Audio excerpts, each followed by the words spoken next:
देखिए, आज के समय पर जब भी हम नई गाड़ी खरीदने के लिए जा रहे हैं डीलरशिप पर, तो वहां पर बहुत तरीके के स्कैम आप कह सकते हैं, बहुत तरीके की प्रॉब्लम आप कह सकते हैं, बहुत सारे तरीके ट्रिक्स उनके पास हैं जिनमें वो कस्टमर को ठग सकते हैं। और कस्टमर कौन है? हम है जो नई गाड़ी लेने के लिए जा रहे हैं। तो बहुत सारे लोगों ने आज तक मुझे कांटेक्ट किया है, उन्होंने अपना एक्सपीरियंस शेयर किया है, तो डेटा इकट्ठा किया है और मैं उन 4 पॉइंट्स की बात कर रहा हूं जहां पर सबसे ज्यादा ठगी डीलरशिप पर चल रही है। एटलीस्ट आपको इन 4 पॉइंट्स की तो जरूर ध्यान रखना है। हालांकि चीजें बहुत सारी हैं, आप इन 4 से भी बच जाएंगे तो भी काफी सारी चीजें, लेकिन ज्यादातर जगह पर ये जो 4 प्रॉब्लम्स हैं, 4 ट्रिक्स हैं, ये चल रही हैं जहां पर कस्टमर यानी हम अपना पैसा गवा रहे हैं। तो कौन सी चीजें हैं? चलिए एक बार बात कर लेते हैं। हेलो, मेरा नाम है अमित और आप देख रहे हैं डेली ऑटो लाइफ। तो 4 पॉइंट्स पर आगे बढ़ने से पहले ना आपको कहना चाहता हूं, अगर कोई आप अपना एक्सपीरियंस शेयर करना चाहते हैं, कार बाइंग से रिलेटेड है, अच्छा है बुरा है, आप मुझे कांटेक्ट कर सकते हैं। या आप गाड़ी खरीदना चाहते हैं, कुछ भी कंफ्यूजन है आपको, ट्रिक से रिलेटेड है या कोई भी चीज है, कौन सी गाड़ी खरीदनी है, कैसे हमें कोटेशन वगैरह समझनी है, तो भी आप मुझे कांटेक्ट कर सकते हैं। तो सबसे पहली दिक्कत हमें कहां पर आती है, वो है एडवांस पेमेंट। जब हम पहले पेमेंट कर देते हैं ना, तो वहां पर सबसे ज्यादा ठगी चल रही है। किस तरीके से? देखिए, जब आपने गाड़ी बुक करा दी है, तो कुछ दिन बाद ही डीलरशिप की तरफ से फोन आता है कि आप कुछ पेमेंट जमा करा दीजिए, आपकी गाड़ी रास्ते में है, आने वाली है, आपकी गाड़ी आ चुकी है। या हम तब तक थोड़ा सा प्रोसेस शुरू कर देते हैं, या बहुत बार ऐसा ही बोला जाता है कि आपने गाड़ी तो बुक करा दी है, कुछ पेमेंट आप करा दीजिए ताकि हम आपकी गाड़ी मंगा दें। ये सब ट्रिक्स होती हैं और यहाँ पर फंसने के चांसेस सबसे ज्यादा होते हैं।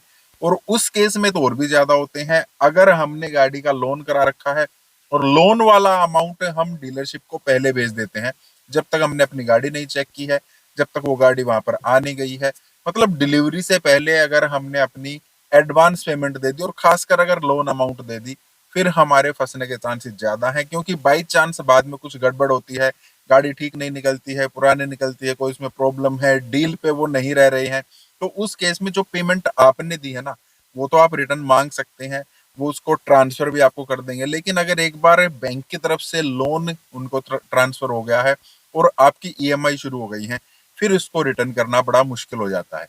तो एडवांस पेमेंट आपको नहीं करनी है। अगर आप करें, वो ज्यादा प्रेशराइज कर रहे हैं, थोड़ी बहुत कर सकते हैं, वो भी वो पेमेंट कीजिए जो आपको अपनी जेब से देनी है, जिसको हम डाउन पेमेंट बोलते हैं। लोन वाला अमाउंट आप उसी दिन ट्रांसफर कीजिए जिस दिन आपको गाड़ी खरीदनी है। दूसरी सबसे ज्यादा ठगी चल रही है, वो है गाड़ी की मैन्युफैक्चरिंग को लेकर।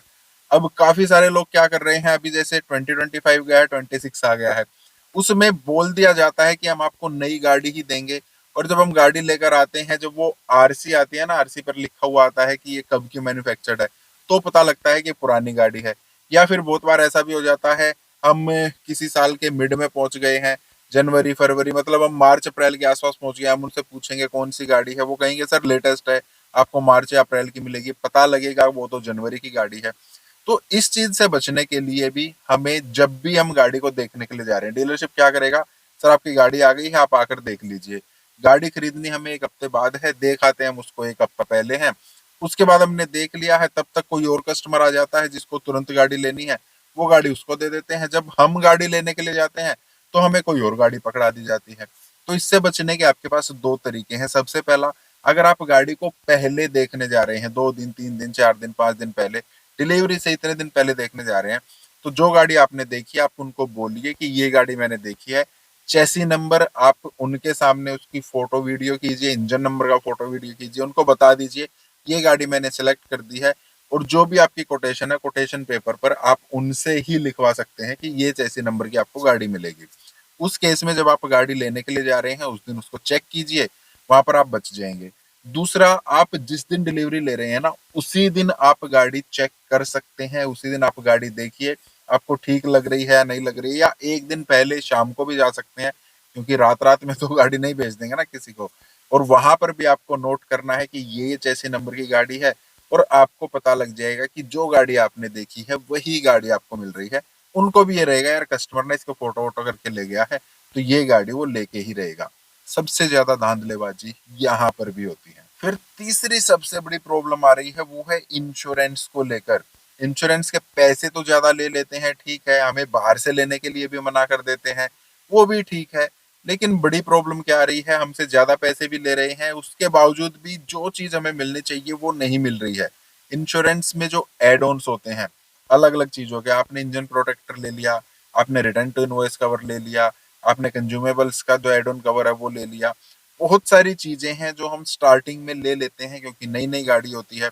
और जब हम कोटेशन लेते हैं ना, वहां पर वो लिख भी देते हैं कि इतने रुपए का इंश्योरेंस है, और आपको बता दिया जाता है कि सभी एड ऑन्स के साथ है। ये सबसे बड़ी प्रॉब्लम है। लिख देते हैं कोटेशन में कि इंश्योरेंस इतने का है और बता देते हैं कि सभी एड ऑन्स के साथ है। वो जो बताना है ना, वो जो वर्बल है, वहीं पे प्रॉब्लम है। आपको हमेशा लिखवाना है कि इतने का इंश्योरेंस है और कौन से एड ऑन इसके साथ आप देंगे।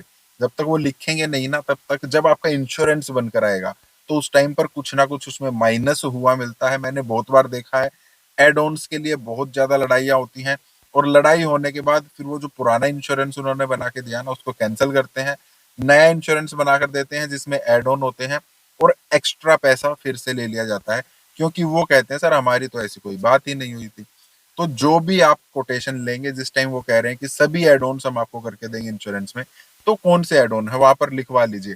क्या लगता है यार, 1 मिनट भी नहीं लगेगी। कंज्यूमेबल्स है, रिटर्न टू इनवॉइस है, कोई भी है, मतलब वट एवर जो वो देना चाह रहे हैं वो सब आप लिखवाएंगे तो आपको बहुत ज्यादा फायदा रहेगा। मैं सच बता रहा हूँ, बहुत सारे लोगों के साथ ये प्रॉब्लम होती है इंश्योरेंस को लेकर। तो ये चीज आपको जरूर ध्यान रखनी है। और नंबर फोर्थ जो है ना, ये भी 98% लोगों के साथ जरूर हो जाता है जो गाड़ी लोन पर ले रहे हैं।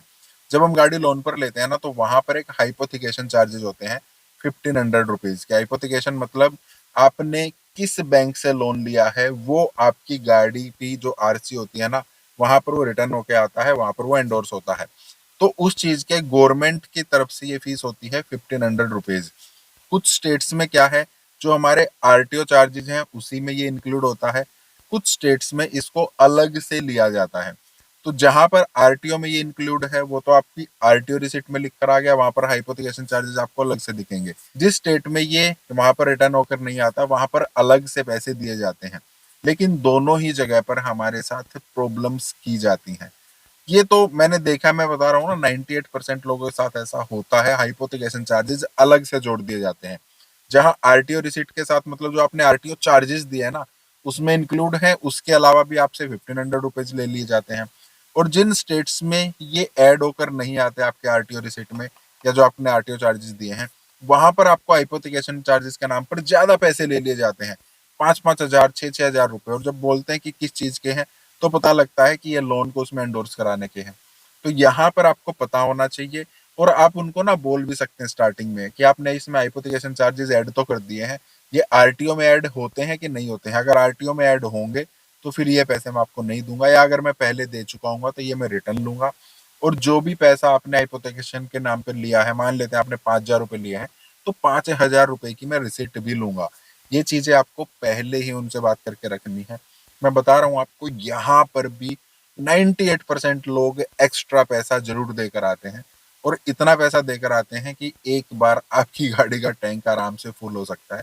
कोई छोटी मोटी अमाउंट नहीं। आप उनको बोलिए ना कि एक टैंक मुझे डलवा कर दे दो नई गाड़ी में, वो तो लाखों की गाड़ी दे रहे हैं तब भी नहीं डलवा के देंगे। तो अपने पैसे की वैल्यू समझिए। ये 4 जगह है जहां पर सबसे ज्यादा धांधलेबाजी होती है, और भी बहुत सारी जगह है जिनको मैं आगे आने वाली वीडियो में आपको बता दूंगा। फिर से आपसे कह रहा हूँ, आपके पास कोई एक्सपीरियंस है, कोई आप स्टोरी शेयर करना चाहते हैं, गाड़ी खरीदने से रिलेटेड कोई भी क्वेश्चन है, कोई भी प्रॉब्लम है, कोई भी कंफ्यूजन है, तो आप मुझे कांटेक्ट कर सकते हैं। बाकी इस टाइप के वीडियोस का लाइक करना, चैनल को सब्सक्राइब करना। मिलते हैं, थैंक यू, बाय।